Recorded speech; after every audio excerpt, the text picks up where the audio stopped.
오늘 이번 영상 클릭하신 분들 중에 혹시 이런 생각 해본 적 있으신가요? 리플, 패드나우, 연준 이 세 가지 단어가 같이 나오는 뉴스만 벌써 지금 3년째 돌고 있습니다. 그리고 볼 때마다 똑같은 질문만 남습니다. 이번엔 진짜인 건지 아니면 또 지나가는 얘기인 건지. 근데 여기서 중요한 건요, 오늘 제가 드리고 싶은 질문은 조금 다릅니다. 왜 이 똑같은 뉴스가 3년째 계속 사라지지 않고 반복되는 걸까요? 이 질문 한 가지만 끝까지 따라와 주시면은 이번 뉴스가 왜 단순한 루머로 끝날 수가 없는지 그 진짜 이유가 보이기 시작을 하실 겁니다. 먼저 팩트부터 정리 드릴게요. 최근에 해외에서 SMQKE라는 금융연구원이 자기 계정에 글을 하나 올렸는데요. 제목이 정말 강력합니다. 패드나우는 결국에 리플 XRP를 사용하게 될 것이다 라고 거의 단정, 확정적으로 말을 하고 있는 상황인데, 이게 뉴스로 번지게 되면서 시장이 또 술렁이기 시작을 했죠. 여기까지가 확인된 사실입니다. 근데 이 사람은 개인 연구원이고요. 연준의 공식 발표는 아니에요. 이 부분부터 분명히 구분하고 가겠습니다. 근데 이상한 점이 하나 있어요. 똑같은 얘기가 사실은 이번이 처음이 아니라는 겁니다. 이 패드나우라는 시스템이 뭔지부터 쉽게 설명드릴게요. 패드나우는 미국 연준이 2023년에 만든 실시간 송금 시스템입니다. 말 그대로 돈을 보내면 몇 초 만에 상대방한테 도착하는 시스템이죠. 우리나라로 치자면은 계좌이체가 바로바로 되는 느낌이다, 이렇게 보시면 되겠는데, 문제가 뭐냐? 이게 미국 안에서만 돌아간다는 겁니다. 국경을 넘어가는 해외 송금은 패드나우로 해결이 안 돼요. 그리고 바로 이런 지점에서 XRP 얘기가 매번 튀어나오게 된다는 겁니다. 이유가 뭘까요? XRP는 원래부터 국경을 넘나드는 송금을 빠르게 하려고 만들어진 코인이죠. 그러니까 패드나우가 해결 못하는 그 구멍을 XRP가 메울 수 있다는 주장인데요. 여기까지 충분히 논리적입니다. 근데 많은 분들께서 여기서 착각하시는 게 한 가지가 있는데, 이 주장이 말이 된다는 논리랑 실제로 연준이 XRP를 쓰기로 했다는 거는 완전히 다른 얘기예요. 지금까지 공개된 자료를 보면요, 연준이 XRP를 공식적으로 채택했다? 이런 증거는 없죠. 이 부분을 속이고 넘어가는 채널들이 많은데요. 저는 그렇게 하고 싶지 않습니다. 그러면은 왜 이야기가 계속 3년째 루머로서 계속 돌아다니는 걸까? 여기서부터가 진짜 재밌어집니다. 지난 2023년 패드나우가 처음 나왔을 때도 똑같은 얘기가 돌았어요. 그 다음에 ISO 2002라는 국제금융 메시지 규격 이슈 터졌을 때 똑같은 얘기 돌았습니다. 그리고 올해 또 돌고 있어요. 이게 단순하게 XRP 홀더들이 희망 회로를 돌리는 거라면은 3년이나 반복될 수 있을까요? 없겠죠. 루머라는 거는 보통 한 번 터지고 사라지기 때문에 이게 마치 파도처럼 주기적으로 돌아오고 있습니다. 아마 또 나중에 몇 달 뒤에도 이런 얘기 또 나올 겁니다. 이 반복 자체가 저는 어떤 신호일 수 있다, 이렇게 바라보고 있는데요. 그리고 바로 이 다리 역할을 할 수 있는 자산으로 업계 사람들이 계속 XRP를 지목하고 있는 겁니다. 이유가 뭘까요? XRP는 이미 리플넷이라는 시스템을 통해서 전 세계 금융기관들 사이에서 돈을 빠르게 옮기는 기술을 증명해왔죠. 다시 말씀드리자면은 패드나우가 완성되면 완성이 될수록 그 다음 단계는 자연스럽게 해외 송금 연결입니다. 그리고 그 연결고리로 쓸 수 있는 후보 중에 하나가 리플 XRP라는 거고, 이런 부분들. 근데 여기서 진짜 소름 돋는 지점이 하나 있죠. 연준은 공식적으로 XRP 얘기를 한 적이 없다는 사실. 근데 리플이라는 회사는 이미 미국 주요 은행들 그리고 해외 중앙은행들 조용히 협업을 쌓아오고 있다는 사실입니다. 리플이 공식적으로 공개한 파트너십 자료에 나오는 얘긴데요. 그러니까 한쪽에서는 연준이 침묵하고 있는 상황인데, 또 다른 한쪽에서 리플이 이미 퍼즐 조각을 하나씩 끼워 맞추고 있다는 겁니다. 이 그림들이 맞아떨어지는 순간이 온다. 그때는 뉴스가 아니라 발표가 나겠죠. 지금 우리가 보고 있는 거는 그 발표 전에 단계의 풍경일 수 있다는 겁니다. 그런데 이게 가격하고 무슨 상관이냐? 많은 분들께서 이런 뉴스 보면 바로 묻고 싶은 게 그겁니다. 오늘 사면 내일 오느냐? 솔직히 말씀드리면은 이 뉴스 하나로서 가격이 급하게 움직이진 않습니다. 왜냐면 이건 확정 뉴스가 아니라 반복되는 서사거든요. 근데 여기서 이런 서사가 반복될 때마다 시장에는 흔적이 남겠죠. 기관들이 뭐라고 설명할 명분이 쌓이는 겁니다. 우리가 왜 XRP를 사고 있냐? 누가 물어보면은 이런 구조적이 있고 이런 스토리가 있기 때문에 하나씩 답으로 쌓인다는 거예요. 이게 바로 서사의 힘인 거고, 단기 가격이 아니라 중장기 방향성을 만드는 힘이라는 사실을 말씀을 드리고 싶어요. 그래서 앞으로 이런 이슈들이 어떻게 흘러갈 가능성이 가장 높은지 딱 한 가지만 말씀을 드려보자면요.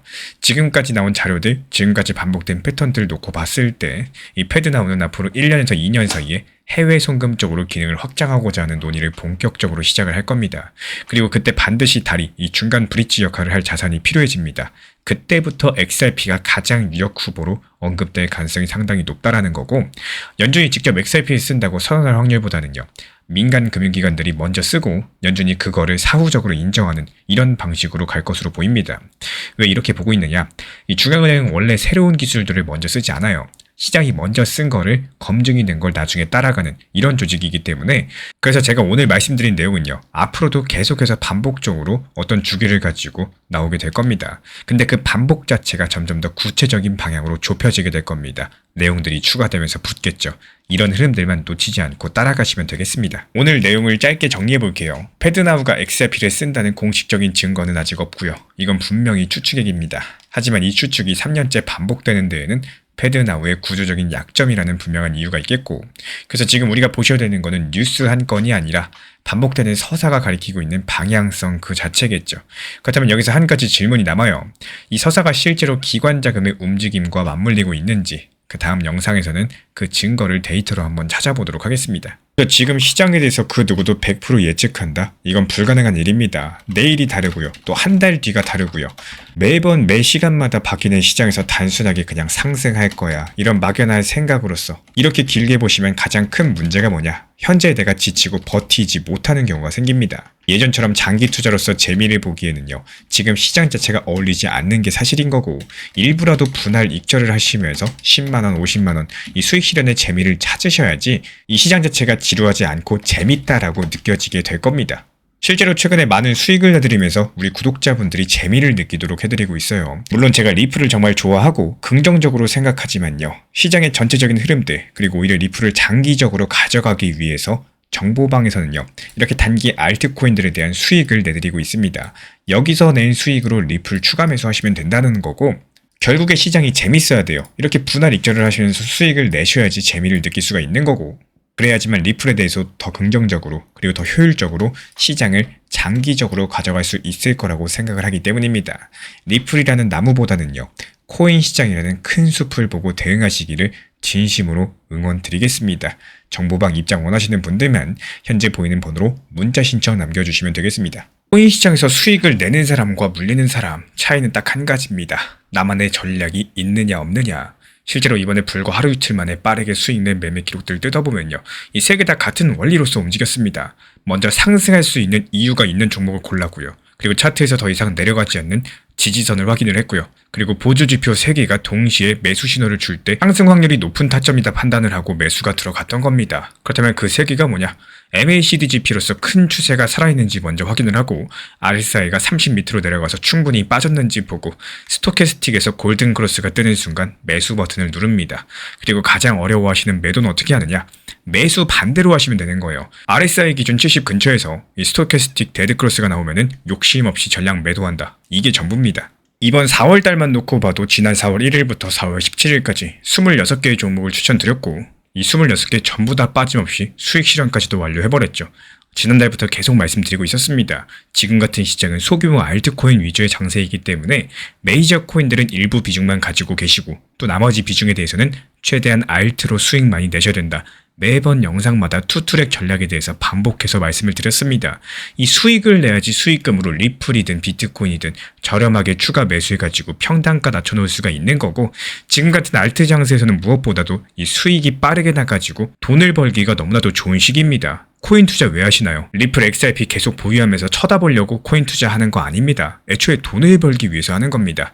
1년 내내 오는 기회가 아니기 때문에 지금같이 시장이 좋을 때 1년치 수익들 이럴 때 최대한 많이 땡겨놔야 됩니다. 계속해서 강조드리고 있는 상황이고 종목들 대부분이 오늘 오전에 매수해서 오늘 오후에 팔거나 저녁에 팔거나 아니면 오늘 저녁에 매수해서 한숨 자고 나면은 내일 팔거나 이런 식으로 빠르게 수익 실현이 되고 있습니다. 이런 타이밍 자체가 별로 안 와요. 그리고 이렇게 보조지표를 활용한 매매 방법이라거나 챗 GPT라거나 구글 제미나이 같은 인공지능을 활용해가지고 수익을 낼 수 있는 방법들도 알려드리고 있기 때문에 실시간 빠른 수익 타점 받아보고 싶으신 분들께서만 신청 주시면 분명히 도움이 되실 겁니다.